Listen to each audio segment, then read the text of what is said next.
Hello and welcome to the Common Briefing Program. We are part of the Common Geeking Program podcast here, where each month we recap the hottest headlines of geek news, and this is going to be the month where we recap December 2019, the end of a legendary year, the year of Common Briefing Program.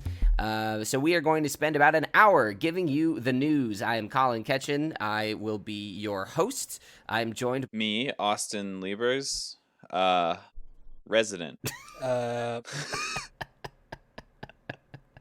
Hi, Kaimel Chowder, also known as Chowder. I'll let you choose how you want that to be. In the middle of a branding change, so you know. Oh, okay. Fully adopting the Chowder name, bringing it at Chowder LLC. Yes. I don't know. I'm just making shit up. That's fine. It is for entertainment purposes. This is January. Wow, holy shit. The subtitles in Skype bleep things out. Chowder, when you said shit, it gave 4 asterisks. You know, this gives what us the fuck? Yeah, this gives us some family... Yeah, it did it again! It gives us some family content to aspire to here. We are recording this the day before this podcast comes out. This is going to be out in the morning. It is January 2nd, so it is officially 2020. So this is going to be not just the episode where we reflect on 2019... December 2019. I will open the floor to if you guys have things from the year you want to reflect on. We'll get to that. But also, before this episode ends, you better believe we're going to spend a disproportionate amount of time talking about Star Wars Episode 9, The Rise of Skywalker, perhaps the greatest film to grace our era. Nope. Something like that. I think you. Did it hurt you? Did it hurt you? Something inside of me rotted away. And you know what the funny thing is? You know what the funny thing is? I don't even particularly care about Star Wars. Yep. Like, I've seen the original trilogy and the prequel trilogy. That's about it. I haven't seen the Clone Wars, none of the extended universe stuff. Keenan had to explain to me that Mandalorians were not stormtroopers. Keenan has to explain everything to everybody, and that's okay for Keenan.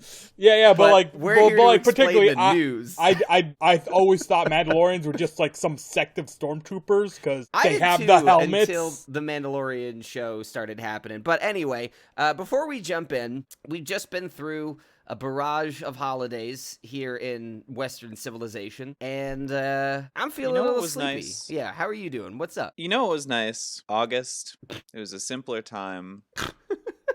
I was just playing Remnant from the Ashes. Oh yeah, just that shooting, was shooting monsters, just walking around like a Souls-like. It was good. Everything was great. December, not like that.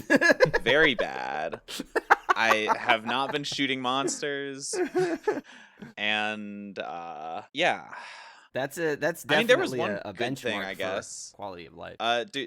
Did you want to move into talking about actual things that have happened recently? Is that where we're going? No, I want to see how Chowder's doing. I want to get a lay of the land. Let's set the tone. Excellent. Let's figure out where we are and move forward. Well, I'm job hunting. I just want a different job because I hate my current one. Yeah. And that's really about all that's going on in my life. That takes a lot of like brain space when you're doing that. I have changed jobs twice this year, both times of my own choice. I found a better opportunity in both cases, but yeah, it really eats up a lot of thought. Yeah, like there's a weird proliferating anxiety. Though I will say, when you said job hunting, you said that right after Austin said shooting monsters, so I imagined you shooting jobs the way that he was hunting monsters. You know, so I would love to be a monster hunter. You're just trying to live a life that's fulfilling and fun and kill bosses and that does work the same. The true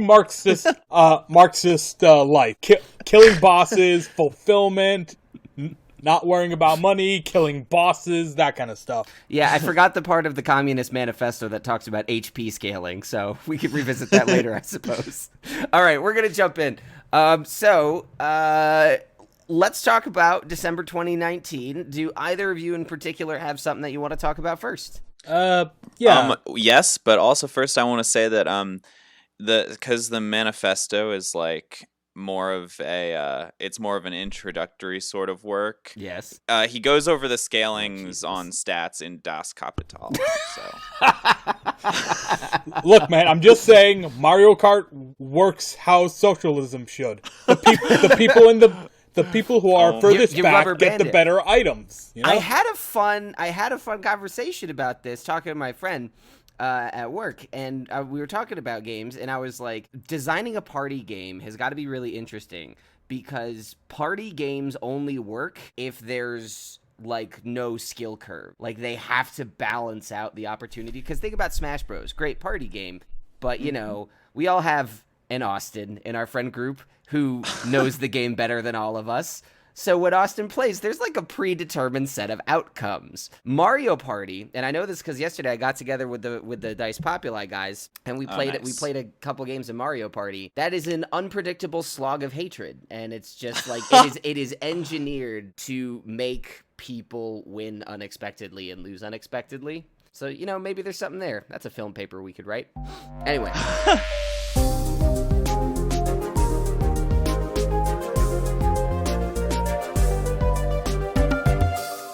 Yes, Austin, you popped up in the subtitles first for dibsing it, so I'm going to give it to you. What are we talking about?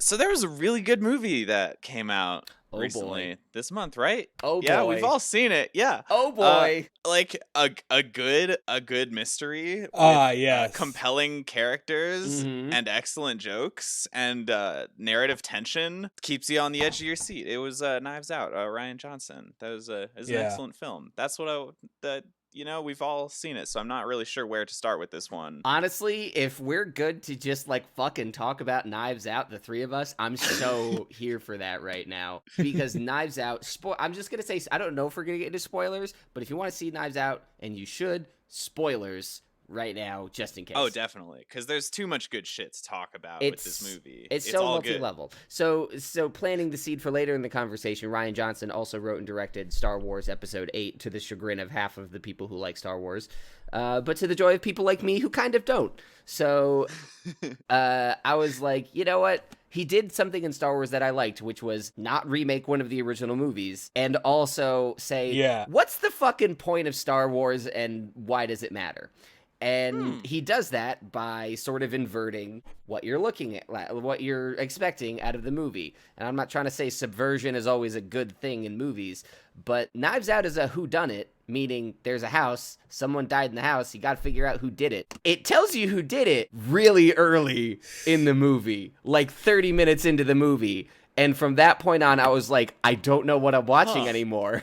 And I don't know where it's going to go. No, Knives Out is pretty good, like what I liked is that, like, you know, like when they reveal like who done it, I was like, well, I guess we're just shifting over to a thriller now. But then like more questions start coming up, and it like still fulfills the mystery part, and it's great. And like what made Knives Out so refreshing is that it very much is a mystery, a puzzle box that you're trying to solve, rather than most quote unquote mysteries these days, where it's just a mediocre thriller, you know? Yeah, it's a thriller that has a couple of questions asked, and once the question is answered, it just shifts into the tension is no longer with the question, the tension is with the stakes of whatever the situation is. Yeah, like Sherlock is, despite being Sherlock Holmes, we never like get to see any of the evidence. The only time is when Sherlock has his epiphany and he like has his parlor he scene. blurts everything out, and we don't really get to follow along with him because we gotta have Sherlock be smart. And how is he gonna be smart if the audience can figure out the mystery before him? Kind of dumb stuff, you know? Yeah. Yeah, and beyond just that, like, excellent plotting, I mean, so we're gonna talk spoilers. We can just talk about the movie. I think we already spoiled a big part of it. Well, right, but, like, I want to get into, like, there's so much good weaving of like the various themes in the movie to the mystery, and like the whole picture of what's going on being a commentary on America today. Yeah. That I just really like how like all the spoiled rich people just get completely fucked over, and it in the funniest possible way. Like, yeah, And like Oh, yeah. the obvious overt dialogue being the estate of this rich white entitled family is about to be given entirely to the daughter of an undocumented immigrant. So there's a lot of overt talk about like, you gotta come in the country legally, you gotta get them out of here. Who cares if they're putting people in cages? Yeah. It's very on the nose, but like as someone who for the first time is seeing like new Star Trek come out, which has always been a socially minded show, and I'm watching new Star Trek, I'm like, that's really on the nose, guys. Be more subtle. But I'm like, if I was watching it in the 80s, I'm sure half the stuff they're saying would clang the same way. So I'm really interested to see in Knives Out in 10 years, is that going to feel as loud? Yeah, and like, you know, sometimes it's good to not be subtle. Sometimes like, or very often like people will be like, nope, not listening to this. Just gonna pretend it's about something else. Yeah, you know, and the thing is that the suspense throughout the whole movie, because there are a lot of layers to the intrigue, because like an ogre. Yeah, exactly. You peel back the Shreks of the movie before you get to its core. And it's just cleverly done, because there's a lot of simple misdirection of, okay, you need to worry about who the killer is. This is who it was. Now you need to worry about who did this. This is what happened. Now you need to worry. And it keeps pulling your attention in different directions. So I think that I think that you're right, that the lack of subtlety works in its favor, because it drives the message. It doesn't spend a lot of time talking about it, but it cuts through all these peeling layers. That's one thing that is consistently apparent, is like, this is a central like motivation for these characters, and that's something that you don't lose track of in the, you know, hierarchy of donuts. That's an episode title if I ever fucking heard Hierarchy one. of Donuts. I also think that like all of the like there are points where like it's you know, the characters in the rich white family say the thing that is they make a comment about our current president, or like they say something about immigration explicitly. But like, there's so many other little things in the interactions that they have with Marta, the main character. Yeah, like, in the film, I know that too. Like how they'll the dead guy. Microaggression, the movie. Oh yeah, yeah, exactly. Like, you know, they'll be like, oh, I wanted you to come over, but you know, they voted me out, and like you hear that from like multiple people. Like, I think it's almost all of the family who says it at some point. So like, yeah, everyone in the family at some point blames someone else for the actions against Marta. Yeah, and then on top of that too, you have like just the fact that they all say that they really appreciate Marta and what she's done for their father/grandfather, and like everyone says, oh yeah, her and her family from insert fucking South American country, because none of them none of them pick the same one. They all just know she came from somewhere, not the US. Which I thought was great, because like it's like even the more socially conscious, quote unquote, of that family obviously have like the same lack of interest in who she is as a person, which I think is I think that pretty well represents a lot of the electorate in the US. That actually makes me think it's a reasonable comparison, and not in all the back end stuff that matters for a lot of very important social reasons, but in terms of just the movie itself and its execution, it kind of reminds me of Get Out, in a way where Get Out was able to very subtly explain, like, there is a kind of prejudiced and racist expression that is like subtle and pervasive, that is a dog whistle that comes out in these, like, when you put it in the context of these films, it's very noticeable, but it's stuff that passes very frequently. I think this was particularly deft at handling that in the context of a very entertaining, brisk film. Yeah, and just like, also, want to say acting across the board. This was an excellent cast, and they all did very well. And I think it's interesting that a lot of characters are cast to be kind of the opposite of what the actor is known for, like Chris Evans and shit. I want to say I really just want to see Daniel Craig play more funny people. Yeah. Michael Shannon's the other one I was thinking of. But yes, I would like a series out of this where it's just Daniel Craig solving various mysteries in a very thick Southern accent. That was one of my favorite things about the film, not just Daniel Craig's performance, But the fact that the detective in the whodunit movie is like pretty dumb. Like he's not a super smart guy. We can't take him seriously for like the whole movie Yes. until he reveals to Marta at the end that he knew that she was there for the death because he saw the blood on her shoe. Yeah. But, I mean, he wasn't that dumb. He Not dumb as in like unintelligent, but like dumb as in he is not as articulate as a lot of detectives are. He's not the Sherlock going to show off his brains. And I think the clearest evidence donut of inside the donut is the donut. perfect. I thought this mystery was a donut with a hole, and I found the donut hole, but there's a hole in the smaller donut. And it's just, I'm like, wow, James Bond really took a fucking turn, didn't he? So, but what if like he does decide to make a series out of this detective character? But the detective character has a different ridiculous accent for each movie. It'd be like his Cornetto trilogy, just an anthology of Daniel Craig being differently accented detectives.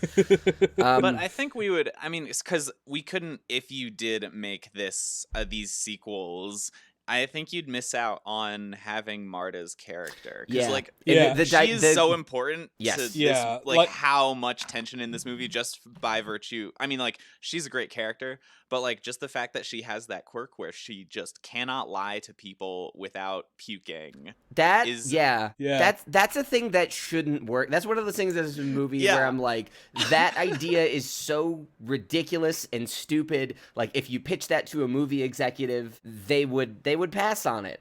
And it works in the context of the strange, like, structure of this film. And it supports everything. It fits inside, like, a Clue mystery, you know? Like, each character has a quirk, and that's hers. And, you know, that's clearly what they're going for. Like, just an over-the-top Clue mystery. In the context of the other potential suspects, I think Marta's quirk is that she's genuinely a nice person. It does. The puking thing works because it serves so many functions. It's, you know, comedic. It'll reel you in if for some reason you're not paying attention. It advances the plot in multiple instances. It characterizes her in a stark way against everyone. And almost all the small things in this movie about that have to do with their characters serve those kinds of functions. Yeah. And it raises the stakes. She can't just lie about stuff and get away with it. Exactly. Yeah, you take away like the key thing to do in a whodunit when you done it. You know? Oh. Yeah. Yeah. But I guess last comment I have regarding the structure is, given that like you find out very early how the victim died, and throughout the thing you keep getting all these reveals. You have so many reveals about what's actually happening: the death, the medicine, the like Ransom's input on everything. That the various and not just Ransom, but like also everyone else had some beef with the grandpa that night. And I was so like worried going through the whole movie that like we are getting so many reveals that there's going to be nothing left to reveal at the end, and we're not going to get a good parlor scene. The part where the detective comes out and explains what happened. Everything, And we got the best parlor scene. Word. And I'm just like, Rian Johnson, please keep breaking movies. I'm not kidding.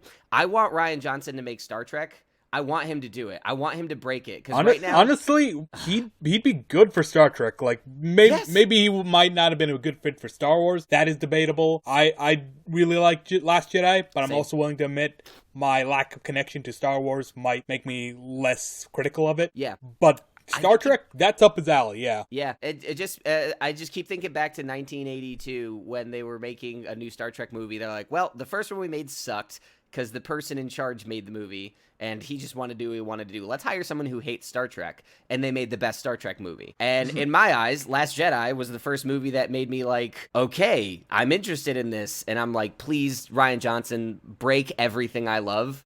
Please do it. I want to see you do it, because you broke the whodunit, and Knives Out is so good. I never thought I could see another whodunit that I cared about, and this was so good. Yeah, I mean, I wouldn't say he broke the whodunit. I think he recreated the whodunit exactly as it was in its prime, you know? Yeah. Like, he just did a good one. We just see lots of bad mysteries. Yeah.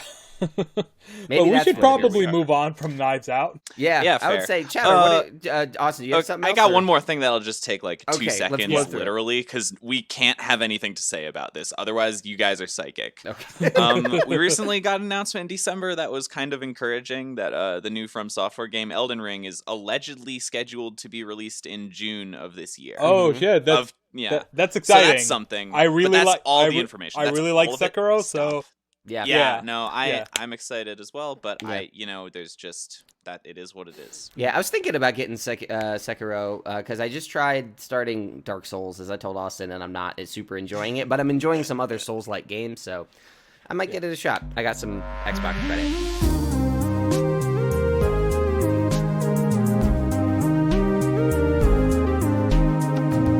Anyway, Chowder, how you Okay. doing? What you got? Shout out. yeah, I got a few like small things that I don't think should take too long.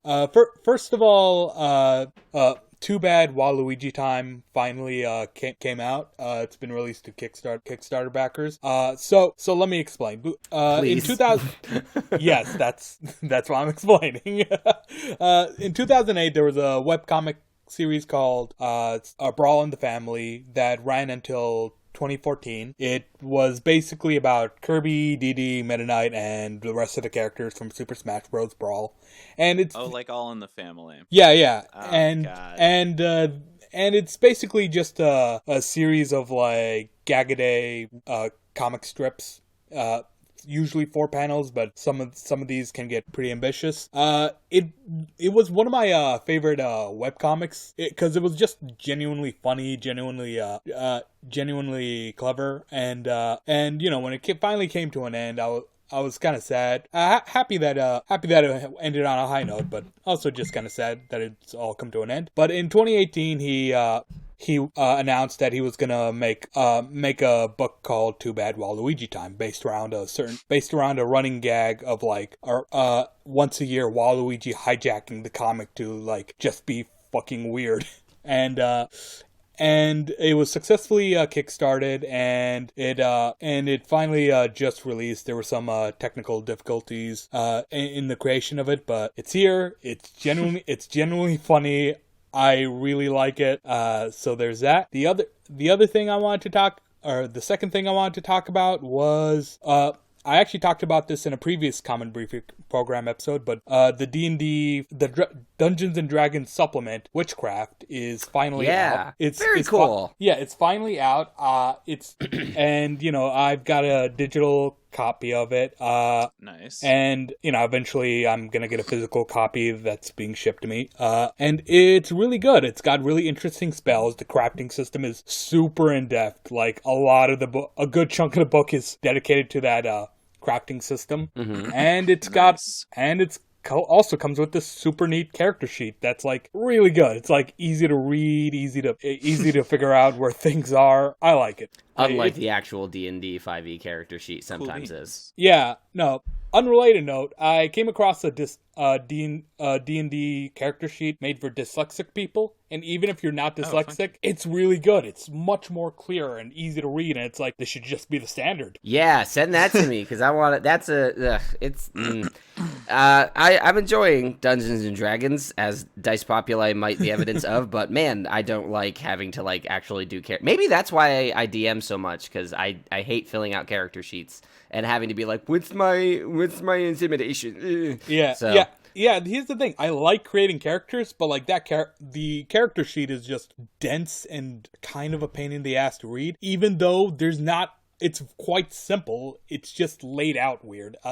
So yeah, again, Witchcraft, it's out. It's pretty damn good. I even talked about it briefly in Ryan's episode on Ryan's Common Geeking Program episode on Eberron. Oh yeah, that'll be coming out soon. Yeah, it's very cool. So yeah, there we go. And my last one, and this is like just today, just today as we're recording this, but like Dragon Quest Your Story is looking like it's going to be released on Netflix. Dragon Quest Your Story is a animated adaptation of Dragon Quest V.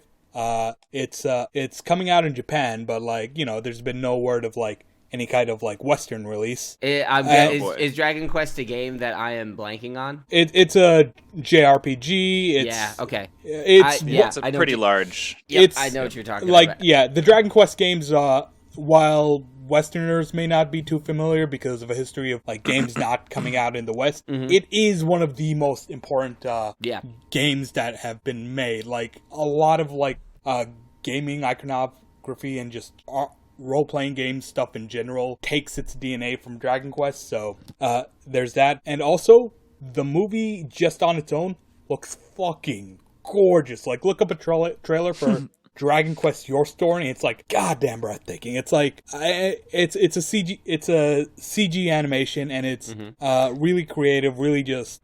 Is there like another like style that you could like compare it to, just off the cuff? I don't know if there's like another movie or show that you think it looks similar to. I guess if I had to do it right on the fly, it'd be like How to Train Your Dragon if it was done in like in the same CGI as the new Lupin the Third movie is being made, but that probably doesn't explain it to you because you don't know what Lupin the Third is. Actually, that works for me. I'm happy Austin is having an enriching experience. That's okay. I'm sorry, but like look it up. My ultimate point is CGI animation has kind of always been pigeonholed as gotta look like Pixar for so long, but it with like Spider-Verse and Lupin the Third and Dragon Quest Your Story and many other movies, it looks like it's starting to like really get creative and really and I'm just excited for Dragon Quest Your Story, and I'm happy that it is coming on Netflix, making it easier for me to watch. That's very good. Nice. Yeah, things being on Netflix certainly lowers barrier for entry, because Six Underground, the Michael Bay Ryan Reynolds movie, had more viewers than most theatrical movies this year. But having seen it, and it's a fun movie, having seen it, if that were in theaters, it would not be doing it's like Bird Box all over again. Like, look at all these viewers. And we're like, okay, Netflix, have fun with that. Anyway, I don't. Also, fuck Bird Box. Yeah, that was a movie that was terrible. It's such a cool plot that was completely undermined by its own structure. Yeah. Like the movie, there are ways to tell that story that are good, and the book it's might like be the way to do it. But the and movie like this is the was not. second try at making that plot work. Like what was it, that M. Night Shyamalan movie, The Happening, that had the same plot, like some mysterious thing is, or was it The Happening? Yeah, no, The Happening, that was different, because in Bird Box it's mystery creatures that if you look at them you go crazy. And you know what, that's like that concept freaks me out in a way that most horror until you concepts don't. see the fucking action figures they made of the monsters. The baby heads were so dumb. Like, but in The Happening, it it was plants retaliating against humans. It was okay, but like take away the thing causing it, it's still like people are mysteriously killing themselves. And it's like, that's a really scary concept. Why is everyone committing suicide all of a sudden? Yeah, there's a way to do it that doesn't deflate it, but Bird Box was not it. Anyway, that was December of 2018, so I'm gonna get us back. 2018? Yeah. Oh, wait, we're talking about Bird Box. Okay. Yeah, Bird Box. So The Happening was 2008. Austin, what is this you're holding in front of the camera? Is it a bag? Is it a rabbit? What is it? Yeah, it's a bag, but it has an eyeball. Oh, okay. I love it. Okay, I'm so easily distracted on this podcast. Anyway.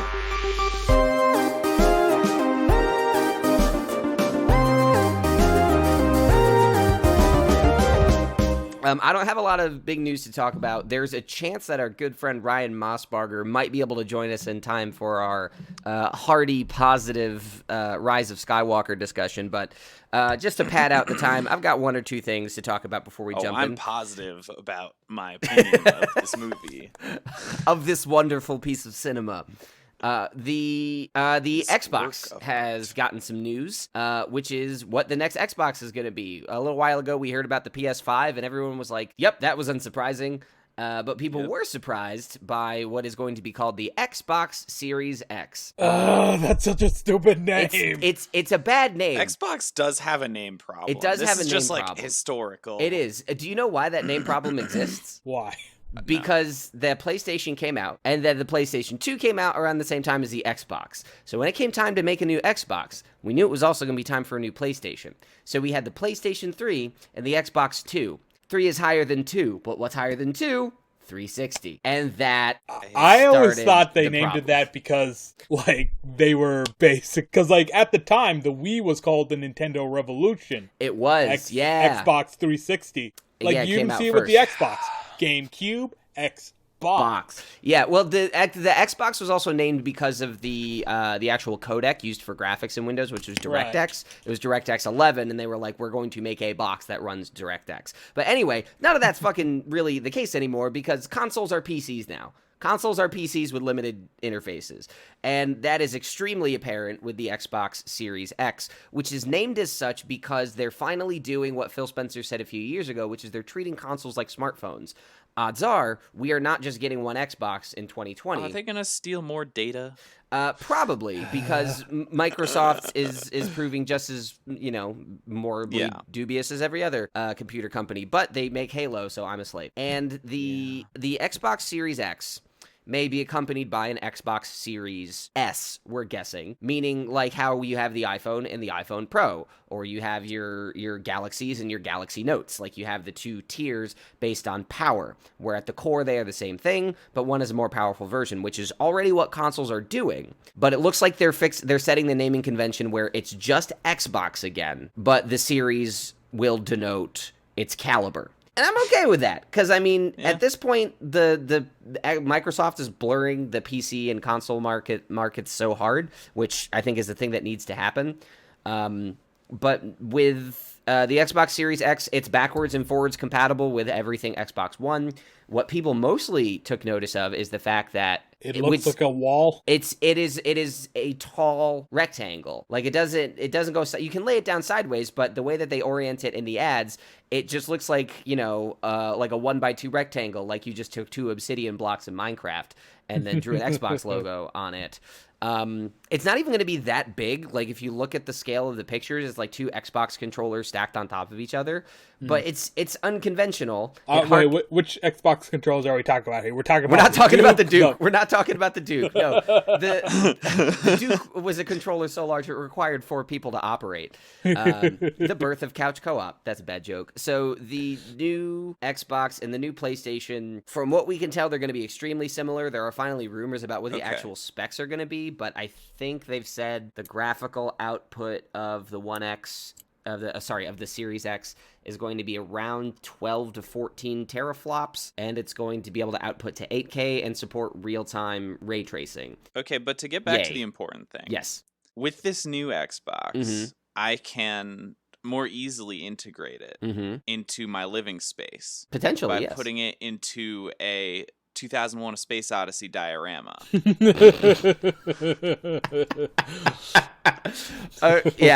have to just set up some mics and EQ in your living room to drop out all the sound and play some really loud music. Exactly.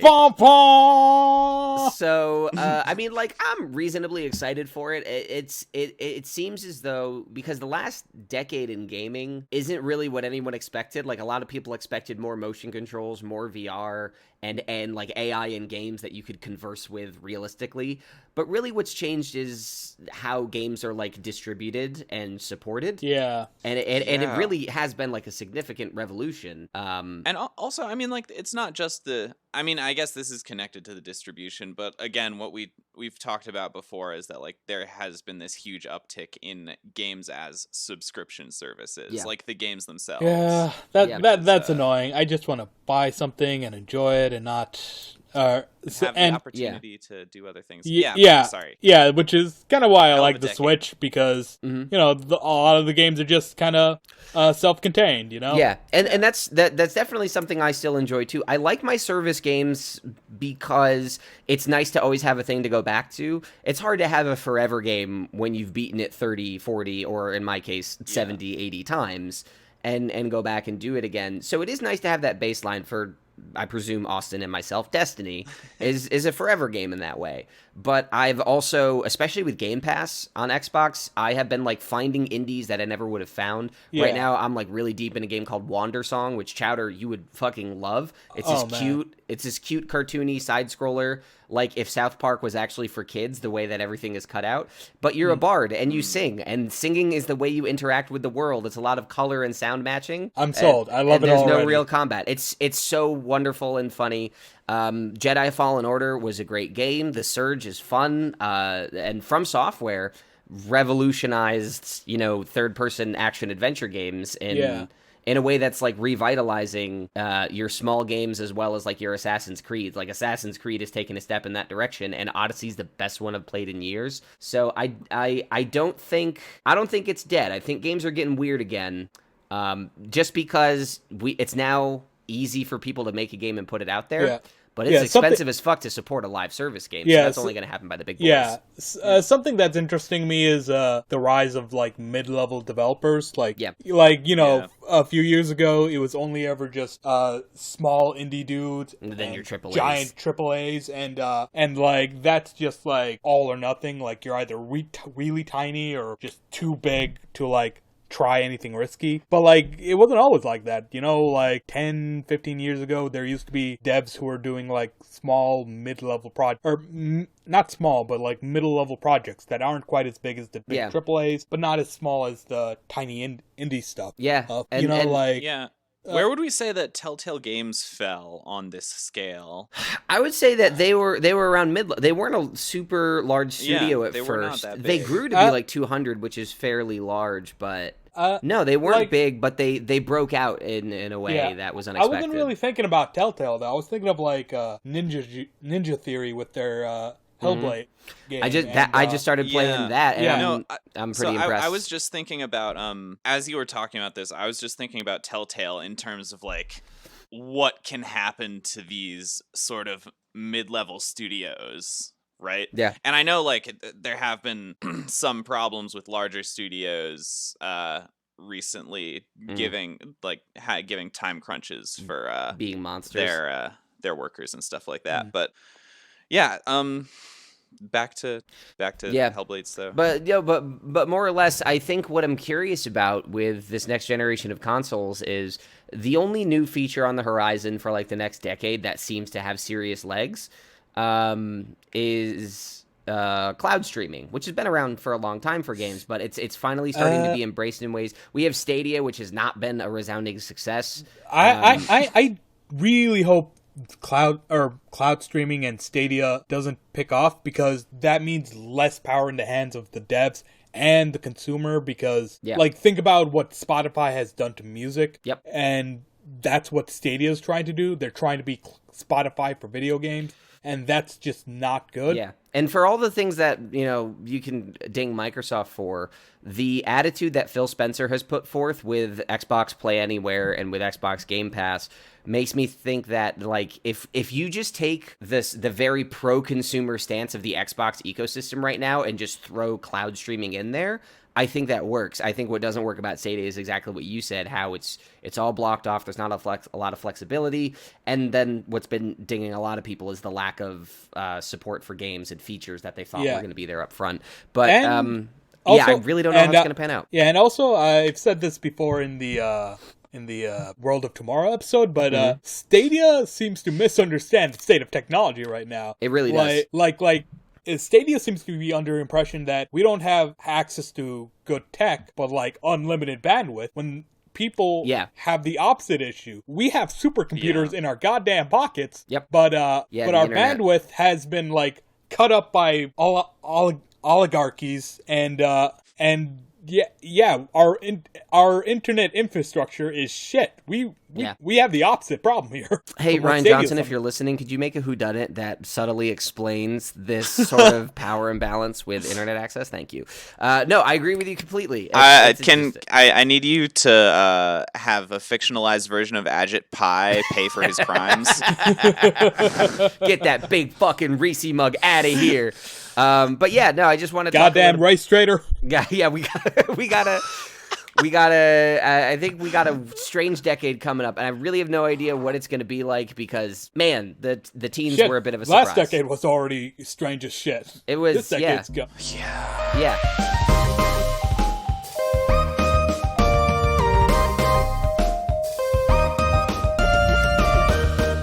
Anyway, we're gonna move on to the final course of our meal here. Oh God. Now, there was a film that released December of 2020 that concluded Star Wars Episode 9, Palpatine fucks. Palpatine fucks. So, Star Wars Episode 9, The Rise of Skywalker, concludes the Skywalker Saga, which is all the numbered films in the franchise. But if you don't know that, then you're not listening to this podcast. So, I just want to give you guys like a minute or so, just raw feelings, raw impressions. Doesn't have to be totally coherent. Fire away. Okay. So. Oh boy. Well, see. The emotional state of Austin Liebers. Okay. Well, so here's one thing. I'm gonna try to focus on one part of this. Okay. Just like a little thing about some of the themes and messages of Star Wars overall. Okay. I'm not gonna talk about how Palpatine fucks. But we're gonna get there. I know.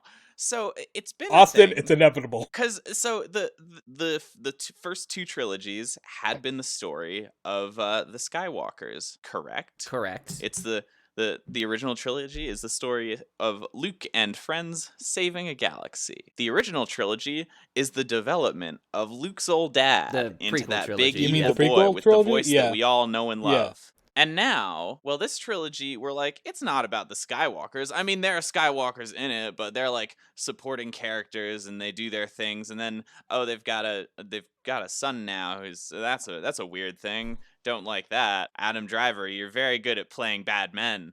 But then at the end of this movie, it's like, actually, so at the end of the last movie, right, we thought, we had this nice trajectory for the character of Rey, where it was like, she's just someone who walked out of a desert planet, which was not Tatooine, it was Jakku. Very important. Jakkuine. to note. Totally There's different. nothing like Absolutely Tatooine. nothing in common. No. Yeah, like, but I did like that to like That was take this sarcasm, character by the who's way. a nobody, draw parallels with Luke, and be like, she can master the Force too. We can like there's like this endless possibility for what this individual can do in her life, and it's not because she had some great destiny, but because she chose to do things that to help people. But actually no, it's just because Palpatine fucks. and she's Palpatine's little Exactly. Yeah. All right. And it's like which I think is What bad. what you got, Chowder? Fire away. it's a lot of squandered potential. Like, you see all these things that are begging to be awesome. Like Finn should have been one of the most interesting characters. I mean, Stormtrooper turned rebel, possibly Force sensitive. Maybe he is, maybe he's not. But whether you choose Seems to like go, he is. Either that or he just makes a lot of lucky guesses. yeah, like whether you choose to ascribe to that or not, he is the most interesting character. You know, in a better timeline, he probably would have had an entire story arc of like getting the stormtroopers to rebel against the very empire that created them. But no, we just have him spend 2.5 hours going, Ray! Yeah. Ray, come on, Ray! Pretty much. Ray! So, Which is kind of a waste of his character, of like his acting capability. I mean, I will say, I did enjoy all of the interactions between John Boyega and Oscar Isaac on screen. They should have They're just been great boyfriends. together. They just should have been boyfriends, but okay. yeah, sure. and it's not like this universe has ever addressed like binary gender roles in much of a specific way, aside maybe from some stuff in the prequels. But like, they could have just had them like each other and like just not said anything about it and just focus on the fact that the performance of those two actors was endearing in a way. I'm okay that they didn't do that, but the stuff they did in 9 felt a little no homo in a way that was kind of like, suddenly giving Poe like an old flame from his past, or Yeah. But anyway, I'm gonna start dropping my opinions, and before anyone gets angry at me, please remember, I'm a Star Trek fan. You can't just take everything I say with however much salt you want, but I do think I'm a reasonable and discerning viewer. So let's say a couple things. 1, Last Jedi. I like it, but I know that there are a lot of problems with it, and a lot of people didn't like how it didn't answer questions from 7. One thing, Rian Johnson wrote the movie before 7 came out, so like, get over that. He was just doing what he did with Knives Out. I'm gonna do something unique because it tells a different story. But I also think that a lot of those questions in episode 8, like Kylo telling Rey, "You're nothing. You come from nowhere. You're nothing except to me." Like those kinds of things that are nothing answers. I think the effectiveness of those, I said at the time, was like, it depends on how 9 follows it up. And for the most part, I don't think 9... 9 follows it up by going... The thing is, I don't even think that 9 was the rebuke of episode 8 that everyone thought it was. I think that, like, most of the things Mostly they did... Jeff. Yeah, I thought that episode 9, when she goes back to the Jedi Temple on the island whose name I forgot, Skellig Michael IRL, and Luke is like, the lightsaber is the most important weapon.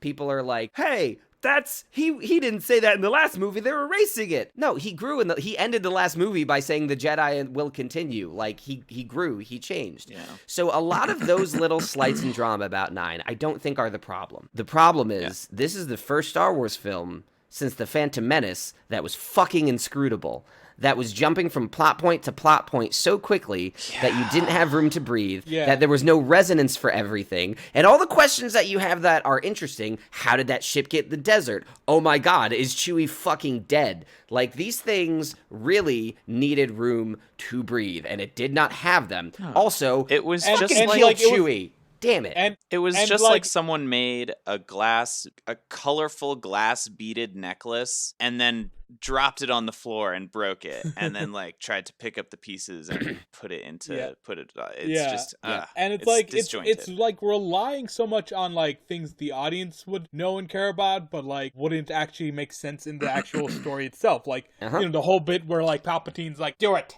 Kill me, Rey, and you will ascend the throne to Sith Lord status. And it's like, or how he literally quotes himself from episode 3. And it does, and it makes no sense because like Rey can just kill him and walk away. There's nothing stopping her from doing that. Well, she does exactly just that.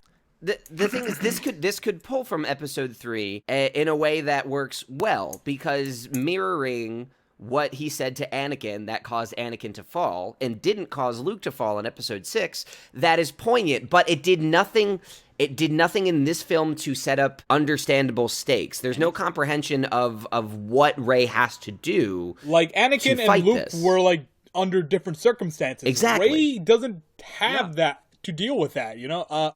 Also like what do I want to talk about again? I mean, also like sorry. At the end, where like someone's like, "What is your name?" and Rey's like, "Rey." You know, that's the music that played exactly under the moment. She was like. All right, Austin, you want to go ahead with your point? Yeah, it's just like the fucking stakes. I mean, it influences the stakes for that scene, but just the entire fucking decision to start off the movie, because I know they do this, and this is how the title cards work. Yep. They introduce stuff in them. The title card in this movie was so wild. Yeah, but like they're like, also Palpatine's back, guys, and everyone was like, well, I was like, I don't know what everyone else in the theater was thinking, because we were being good moviegoers, but I was just, I could not believe that. Like that's something that you thought would make this a compelling movie. Like it kind of deflates everything. And the thing is, the reveal of Palpatine could be cool. I think I know what happened there. If they filmed it, if they explained it instead of just saying, "Oh, hey, he sent out a radio broadcast." It's all caps in the first paragraph of the title crawl. But I think I know what happened there, which is JJ also directed a film called Star Trek Into Darkness, where they cast Benedict Cumberbatch as Khan Noonien Singh, the classic Star Trek villain. And everyone was like, "Oh, you cast Benedict Cumberbatch as Khan." And he's like, No, he didn't. It's a surprise. And then everyone was like, "No, we know what it is." And the movie came out, and it's like, okay, yeah, we all knew what it was. And I feel like the Palpatine out of the way and in the advertising was maybe an overcorrection from that. And it definitely removed any interesting aspect of it. Even if it leaked, we could still see the story. Yeah, the way they introduced Palpatine was bullshit. It was just in the text crawl at the beginning. We Star Wars, we just went Episode over that 9, Rise of Skywalker. Palpatine is back, and he fucks. Cool. Yeah. So let's talk about one or two other quick things before I actually have a bit of news on this that I'm interested to get your takes on. First things first, quick verdict. the Leia scenes, reconstituted from footage of the deceased actress filmed for episode 7. Yeah, Austin and I disagree about the morality of this, but that made me uncomfortable. Putting aside the ethical side of it, just looking at the scenes themselves, just look at the writing, the acting, the performance, and the composition of those scenes. Those scenes are bad. Those scenes really are. they don't make sense. And it's weird too, because it's like they filmed those scenes, right? And the way that they filmed them was in such a way that they were able to use Leia's face as little as possible. It looks like they had but you know what? I don't know about like the whole production schedule or whatever, but it just seems to me that maybe they could have had like a Leia's death scene far earlier in the movie, and that would have had some like emotional impact instead of watching us look at this very wooden scene where things are said and things happen. Like the scene with weird jump in the very beginning of the movie when Leia gives a lightsaber to Rey, and then Rey gives it back to Leia, and then Leia gives it back to Rey, and within the span of a minute they're handing it back and forth. It's just that was the first moment in the movie where I was like, oh no, it's where it's on its way down. It just doesn't make sense. Okay, another quick thing. I want your opinions on this. Chewie blowed up, then Chewie alive. So fucking stupid. Yes, because it's basically in Kingdom Hearts when like Kingdom Hearts 2. Austin knows what I'm talking about. When Goofy quote unquote dies, there's like a moment where like Donald's like. Going, oh, Goofy, no, and Mickey Mouse, like, looks to the sky angrily. He, like, pulls off his cloak and goes, they'll pay for this, and like, swears bloody vengeance to the Heartless, and then, like, 5 minutes later, Goofy's back, he's alive, he's okay, and we just don't talk about it ever again. That was the moment when I realized I kind of hated the movie, and the thing is, and it's the same guy who wrote Batman vs. Superman: Dawn of Justice, which that explains a lot. It does, but the thing is, that's a bad movie, but I like it, and this was a bad movie, but I liked it. Like, I have fun. Honestly, all the big stuff like the Palpatine fucks doesn't really bother me. The basic plot doesn't bother me. It is just so poorly executed. I have one last little bullet point I want to get your opinions on, and this might spark a bit more of a conversation. Okay. At the end of the movie, Rey defeats Palpatine because she has 2 lightsabers. Cool. Whatever. And then that's Driver, twice as powerful as one. It is. So Darth Maul was onto something. And then Kylo Ren, now Ben Solo, having shirked the dark side, he runs up. He's a fucking fascist. And he revives her, and then they kiss, and then he dies. I hate it so much. Okay, that's what I want to see. Okay, so Chowder, why? Very quick, give me 30 seconds. Why do you hate that moment? Oh boy. Okay, so first of all, Kylo Ren does nothing to like actually redeem himself, so that's like completely unearned. Second of all, it's just so awkward for them to kiss at all. They've been killing each other. The characters have no chemistry. They've been trying to kill each other for the entirety of the trilogy, so like, what the fuck? Second of all, their entire I've never heard Chowder speak relationship so quickly. Starts off and like, as like it's completely adversarial, yeah, and then they become like a little bit curious about each other, and that's where it stops. Yes, and also it just reeks of like a white dude feeling insecure about himself because it's like them trying to cuck the black guy, and it's like, what the fuck? All right. Oh my god. So I'm going to come in with my little bit here. I actually didn't mind that moment, mostly because I didn't read the kiss as like a deep romance. I read it as in like intimacy. Like they don't know who each other is, what is going on, but they are drawn to each other. Whatever the fuck a force dyad is, because they didn't explain that either. But like I was okay with that because to me it felt like it matched their performance in like Last Jedi when they're having these force conversations. If they were in the same room, I could see 2 fucking awkward pasty white teenagers trying to try a smooch. But like they died, and they're not awkward pasty white teenagers. But they are. This whole thing is about that. Okay, so also yes, Adam Driver over John Boyega. Like, don't get me wrong, Adam Driver pretty okay looking. Adam Driver, John Boyega, dude, very good looking dude. Adam Driver seems to have the Benedict Cumberbatch effect, as summed up best in the SNL sketch starring Benedict Cumberbatch, where they play a game show called "Why Is Benedict Cumberbatch Hot?" and they're all just trying to explain it. Like it, I'm not saying that I have that feeling, but a lot of people do. So I want to get to the one little bit of news and I want to see where this conversation goes. This is a rumor this is not completely substantiated, but there is a Reddit called r/saltier than crate, the salt planet at the end of Last Jedi. It's basically a place for salty Star Wars posts. Oh, right. Like the planet where like the one dude was like puts his finger on the ground. That was an excellent fight scene. Another Salt. thing, I did not like the lightsaber fight scenes in this movie. Yeah. They were not that exciting. But sorry, continue. So there, apparently, an anonymous person closely involved in the production via a third-party company said that Disney wrested a lot of creative control from JJ, insisted on Emperor Palpatine, so that's where that idea came from, cut 40 minutes out of the movie, and basically is like made all these cuts. We don't know if this is true. I believe that they cut 40 minutes out of that I movie. believe it, because there's 40 minutes fucking organized, missing. Definitely. And I understand the fear of having one that's too... That was kind of a complaint about Last Jedi, and a complaint I share, which is the pacing. Like, it has the Lord of the Rings problem where, like, this ended 30 minutes ago. Why is it still going? But like the Lord of the Rings, you have like the whole excuse of we had to adapt it. yeah, exactly. This one is you wrote it for the screen, Yeah. idiots. So I want to compare this to another big Disney 3-hour film that came out this year, Avengers Endgame. Oh dear. Oh yeah. I think Avengers Endgame showed you can have your pile of fan service. You can have your let's just give them the masturbatory stuff they want to feel good. But also, here's a story. Like, the first 2 hours of Avengers Endgame is a lot of story. And I'm very curious if this is true, what kind of movie could we have gotten? Because JJ, like, for any shortcomings he has, he's a competent filmmaker. He knows how to make a film that flows and feels good, and this doesn't. So it feels like a true rumor to me, but whether or not it pans out, I just don't know if you guys have thoughts about that, especially with the contrast to Endgame earlier this year. I wouldn't be surprised if that was the case. I also wouldn't be surprised if J.J. Abrams was at fault.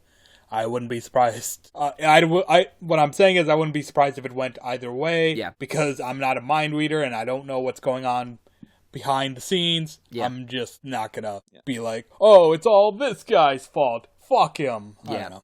I mean, I'll still say fuck it. For me, it's very much like, again, like with Star Wars, I generally don't care which way the plot goes. Like, I don't care that Rey is Palpatine's granddaughter. That's fine with me. I care that the movies are fun to watch, and this one, while fun, was, like, again, riddled with so many structural issues that I would like to see one that doesn't end the series with such a whimper, because at least when Last Jedi came out, people were arguing about the film, and Rian Johnson goes on record saying that those are the movies he wants to make. He says, I want half the people to love it, half the people to hate it. That's the kind of movie I want to make. And you know what? Fucking success. And nobody's even talking about this movie. It's deflated. It's empty. And people are just like, whatever. Yeah. That's it's so like shitty. That's I don't know. That's it's that like Disney charm. Yep. Yeah, it's like this is what we're letting them be in a monopoly for. This is like if we're gonna have bread and circuses, let these be good bread and circuses. You know? Exactly. Seriously. And it's interesting, and I wonder what's going on at a hierarchical level, because clearly the same execs that allowed Endgame to be what it is also allowed Star Wars to be what it is. And I'm wondering, like, is this all Kathleen Kennedy's fault? I know you said you don't want to blame it on one person, but is this all Kathleen Kennedy's fault? I don't know. Like, a lot of the might be. blowback against Kathleen Kennedy seems a little misogynistic, but also it could be Kathleen Kennedy. But again, I don't want to put blame on anyone because who the fuck knows what happened. Yeah. And also a lot of blaming Kathleen Kennedy just feels like it's coming from a bunch of internet randos looking at the one rather woman than, and like, blaming her. You A know? place of knowledge. Yeah. No, I had a lot of faith in her until this film, and now I'm just kind of like, okay. I don't know if you guys have ever heard of Red Letter Media or Plinkett, but they made their name on these crazy Star Wars video essays on the prequels, and they're still doing it now, and they are very insightful film reviewers that are worth your time. It's like worth your time. It's worth your time to look at it, but it's just like their reviews on the prequel trilogy are longer than the actual prequel trilogy itself, I think. Yeah, Oh my but Lord. they open your eyes to things in a way that you don't expect. They're very good, and it's just like I think that if you look at it from that perspective, like they tend to know where to point the blame when a movie goes wrong like this. Yeah. And even with this movie, there was such a sense of whatever, like who cares? So I'm interested to see how this rumor pans out, but. Also, but like also there just seems to be like a lot of uncomfortable stuff, like with how Rose Tico just like got cut down to like a minute of screen time, and it's like it feels like they're capitulating to like racist. I had the same vibe. Chris Terrio, the writer, explained it in a way that I find believable, and it's obviously up to everybody to judge for themselves. But he said, like, we had a problem with Leia where the dialogue for these scenes was written for episode 7, so we needed some way to ground it in this movie, and Rose Tico was chosen as the proxy.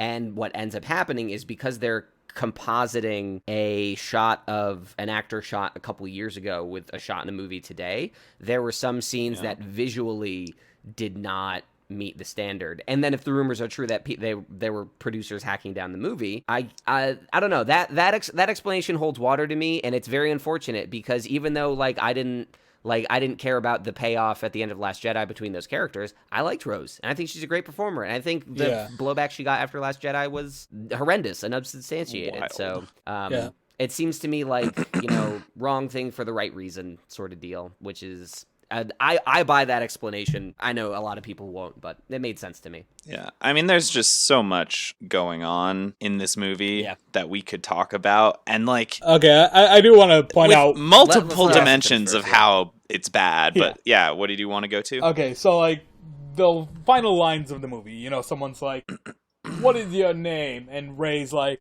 "It's Rey." She looks to the right, and she goes, "Rey Skywalker." And there are a million problems with that. One, it's just corny as shit. But two, why was she in Tatooine anyways? Because to put the lightsabers back for closure for Luke and Leia. But like Luke's memory of Tatooine is of a slave planet, and also the place where his Uncle Owen and Aunt What's-Her-Name died horribly, burning to death. And for Anakin, it's the place where his mother was kept a slave, and she died, and he murdered a bunch of people, and it turned him to the dark side. And Leia and also, it's the reason that he hates sand. And also, Leia probably doesn't even remember Tatooine. She's never there. No, hell if she... her only memory of Tatooine is being a sex slave to Jabba the Hutt. Why are you in Tatooine? That did happen. Yeah. But yeah, I mean, to me, I thought that a more natural place to put those lightsabers would have been on Kennedy's the ass. island in the little planet that was Northern Ireland or something. Yeah, and the Jedi Temple. Or was that in Scotland? I don't remember. And also, why pick up the name Skywalker? Because, to us, sure, it's symbolic of heroism, because Luke, but like to her, I mean, like, it would probably be symbolic of heroism for her too. No. Look, think about it. Imagine the looks Vader, you get at Space Skywalker, DMV when you have to give over your license and it says Palpatine. Yeah, but think about it. Vader, genocidal fuck. Kylo Ren, genocidal fuck. Luke Skywalker, heroic, but also kind of cowardly. Okay. But I mean, to be fair, I don't think that most people knew Vader as Luke's dad. Well, yeah, because Luke didn't. But it doesn't matter if most people know. She knows. Yeah, and like, I don't know. In my mind, it probably would have made more sense for her to take up the name Organa. Because I thought that it would be fine if she was just still Rey. Honestly, I don't know. I like Rey from Nowhere. That's a cool fucking name. Yeah, Rey from Nowhere would have been. I don't know. Perfect. If Disney's trying to sell us on like the divine providence of your bloodline or whatever. Yeah, but I mean, I guess it makes sense considering it's a company named Disney. So like, that's fair. All right, you know what? We've dumped on this movie for about 30 minutes straight, and I think like the cultural dialogue, we're sort of falling flat with exasperation. So you know what? Let's each end with one thing we really liked about Rise of Skywalker. Chowder, have you got anything? The chemistry between John Boyega and Oscar Isaac, really good. Even when the movie is trying to do everything to not let it happen, it's still really good. On a less backhanded note, there were some funny moments. I will admit there were some funny moments. So, there's that. Fair enough. Austin, how about you? Something you really liked about Rise of Skywalker? Yeah, so I have to start with something I dislike because I just want to hammer it home. Really not impressed with the lightsaber choreography. However, a lot of those scenes included some really fun stuff with like force manipulation. I thought a lot of the special effects and the vision for what people were doing with the Force was pretty cool. Yeah, for me, I think it was just any scene that had Daisy Ridley and Adam Driver on the screen together or cutting between them. I think that they are the core of this trilogy, and I'm upset that we didn't get a little more time with them in this movie to develop it, because their scenes in The Last Jedi made me care about them more than in any other movie. And the ending to me worked, where, the kiss, the disappear. I thought that was like a nice handover, but it would have been strong if we had more in the movie to back that up. But I like their all we have performances. is her stabbing Kylo, so Exactly. that's the basis of all good even relationships. that fight on the wreckage of Death Star 2, Genocide Boogaloo, I really enjoyed their performances Boogaloo. there. So I think if the movie had the breathing room to focus more on that, I would have enjoyed it even more. But I love their performances, and I like that relationship. Yeah, I mean, I haven't had the chance. I don't want to go too far on this. I know we're already spilling over, but like, to me, it feels like the kiss sort of cheapens the stuff that they've, like the growth that they've had. Yeah. But the thing is, I think that if they had been able to support it with more, I think it would have worked better. I think that there could have been more stuff to get there. Again, but this is also coming from someone that didn't read it as a romantic kiss. I didn't see it as a romantic capitulation. I saw it as I just saw it as intimacy, because there's just intimate. It's just lust. just raw animal passion that we didn't get for like what movies. what God. Palpatine had for Sexless trilogy. When Palpatine fucked. Oh God.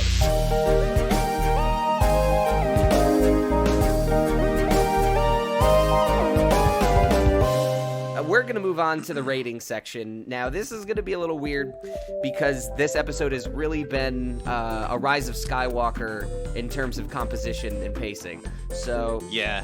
I just want to say, whether if we had to look back on the year of 2019, because it is now 2020, if you had to pick a single moment from geek culture, maybe not that's the most important, but as the thing that just like sticks out to you, that resonates with you, is there a movie, a game, a development, a news story that you think summarizes 2019 and that you would nominate for a top story of the year? Oh man. Because I got a nomination. Please. So hold on, Ryan's messaging me. Oh well. Oh, no, that's Ryan. Unfortunate. So the thing I want to say is, I think a lot of really cool things happened this year. MCU had Endgames, which was a nice time. Wait, was that this year? Yeah, that was this year. That was what. Oh, it well, was a 2019. long fucking Yeah, it's year. a Oh, long fucking God. year. I was introduced to Letterkenny, which has been a life-changingly wonderful show. That's like one of my favorite things of the year. It's such a wonderful program.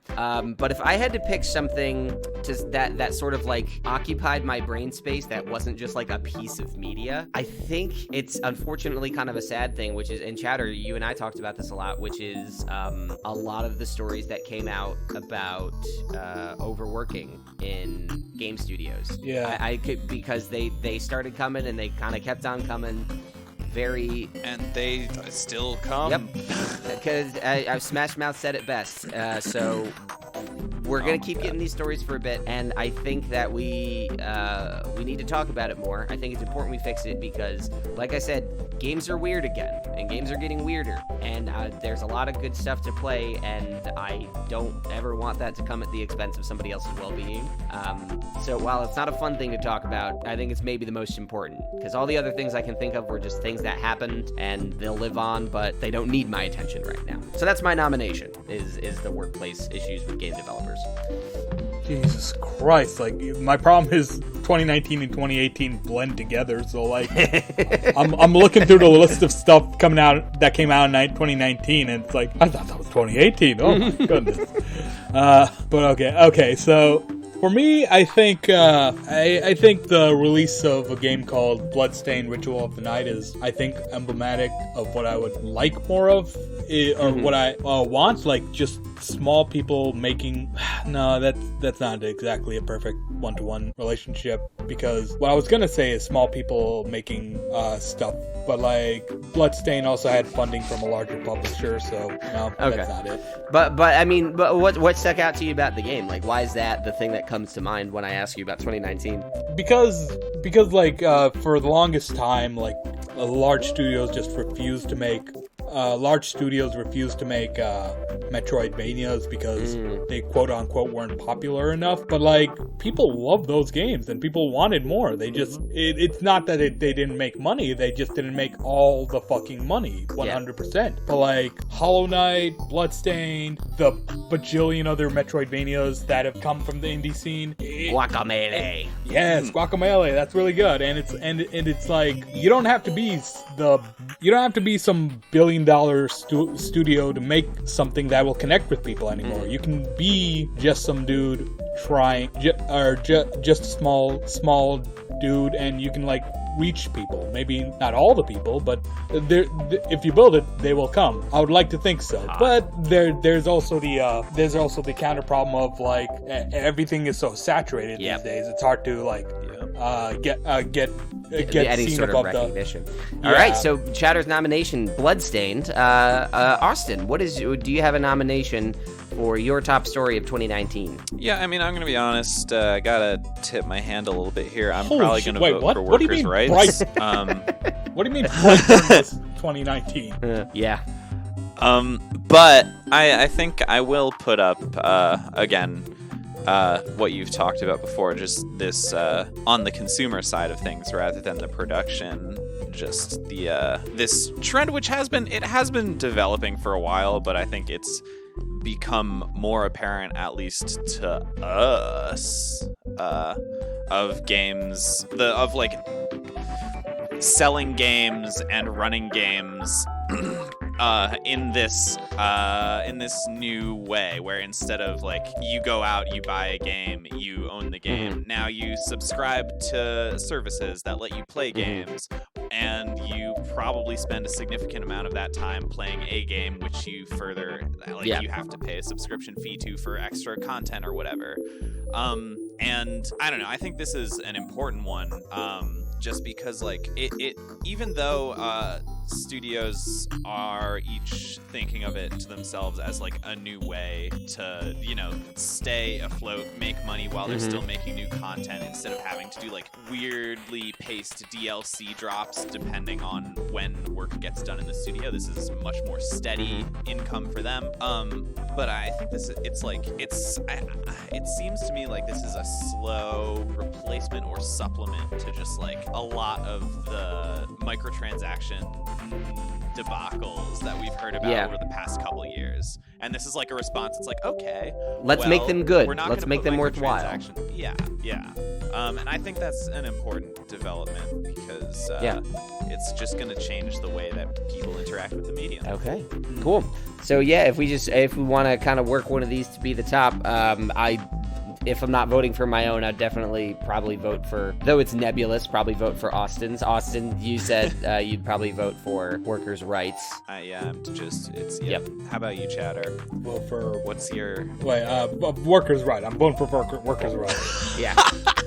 Surprise! Me too! Excellent, that was a test. We are all pro working class. Cool. Oh, man. Well, just like Rise of Skywalker, ending on a bit of a downer. But for 2019, I do think it is important to focus on some of the problems behind what we're doing, because that's how we're going to make it more fun for everyone. If I really had to pick out what summed up 2019, just people getting militant over fucking Pokemon. That was probably emblematic. I mean, people do that with everything. All right, well, that about wraps it up. Thank you for listening. This is the longest CGB recording I've been on for a while. But I have been Colin Ketchen, and you can find me at Sonic Colin K online if you would like to. I also run two other CGB podcasts currently called Dice Populi and How You Doin'. They're both pretty good shows, and you can get them at commongeekingprogram.com. There might also be some new shows coming in 2020, depending on if I can kick my collaborators in the pants hard enough. We'll see what happens. Anyway, I've been joined by...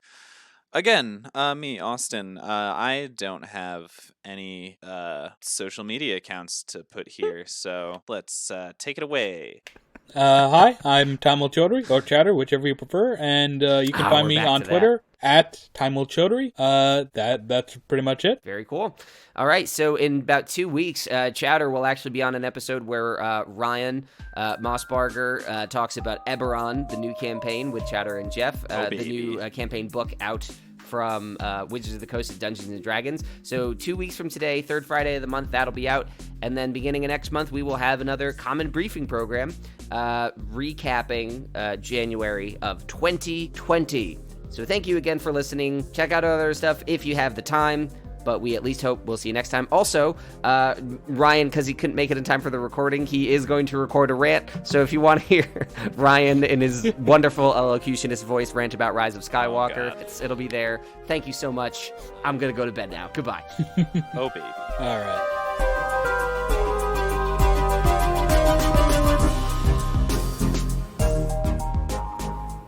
This episode of the Common Geeking Program is hosted by me, Colin Ketchen, and I've been joined by Austin Liebers and Timul Chowdhury. This episode is sponsored by Hellblade: Senua's Shadow. We talked about it on the episode, and I'm playing it right now. Maybe you can hear the character breathing on my TV. I don't know. That's not the point of the credits. The podcast is created and produced by myself and Jeff Leavitt, with this episode edited and with original music by me. Ryan did record a rant that I was going to post here in the post-credits, but it is 24 minutes long, so you will hear a bonus episode with Ryan Mossbarger ranting about Rise of Skywalker probably next week. I hope it's a lot of fun, so tune in then, and thank you for listening to this.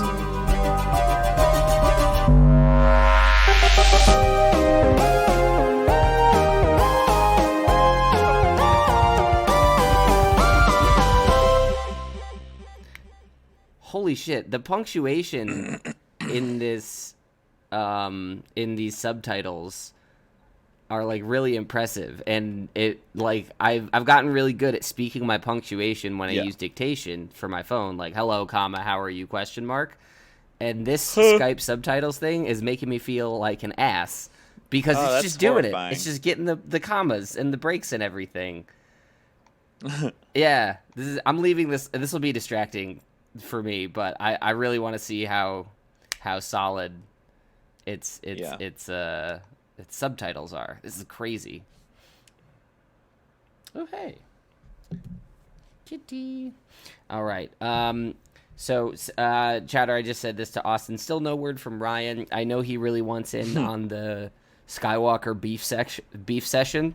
So I'm going to make that like the back half of the episode just to give him some time in case he wants to jump in, because I know he's like driving.